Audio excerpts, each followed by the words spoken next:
இல்ல இன்னைக்கு செங்கோட்டையன் அவர்கள் பேசும்போது, விஜய் வந்து உங்களுக்காகவே வாழ்றாரு. 500 கோடிய விட்டுட்டு வந்திருக்காரு. அவர் உத்தமர், வல்லவர் அப்படின்லாம் பேசியிருக்காரு. விஜய் தமிழக மக்களுக்காகவே தான் வாழ்றாரா?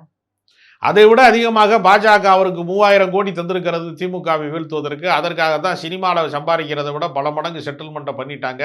அதுக்காக தான் வந்து விஜய் வந்து அரசியலுக்கு வர்றாருன்னு கோடம்பாக்கத்தில் இருக்கக்கூடிய சினிமா பிரமுகர்கள் பேசிக் கொள்கிறார்கள். இப்போ அதை விட அதிகமான 500 கோடி பெருசா 3000 கோடி பெருசா என்று ஒரு கேள்வி இருக்கு. அதனால அவருக்கு 52 வயசாயிருச்சு. இனிமேல் ஆக்ஷன் காட்சிகளிலே நடிக்க முடியாது, சண்டை காட்சிகளில் உயரத்தில் இருந்து குதிக்க முடியாது. அது வந்து ஏதாவது ஒன்று தவறான இடத்துல பட்டு ஏதாவது மண்டை கண்டு அடிபட்டுச்சுன்னா என்ன செய்யறது? ஏஜ் ஆயிருச்சு, இனிமேல் பழைய மாதிரி நடனமாட முடியாது என்று ரிட்டையர்ட் ஆகிற ஸ்டேஜ் தானே. 52 வயசுல வந்து விஆர்எஸ் கொடுக்க மாட்டாங்களா ஒரு பேங்க் ஆஃபீஸரு? ஒரு ஆசிரியர் விஆர்எஸ் கொடுக்க மாட்டாரா? அது மாதிரி தானே 52 வயசுல வந்திருக்காரு. அவர் என்ன 32 வயசுலேயே வந்திருக்கிறாரு? அவர் இளைஞரே கிடையாது. முதல்ல அவர் விக்கு வச்சிருக்கிறாரு. அவர் வந்து டை அடிச்சுட்டு வர்றாரு. அதனால அவர் இளைஞர் ஆயிடுவாரா? 52 வயசுல இருக்கிறனால அவர் இளைஞர் ஆயிடுவாரா?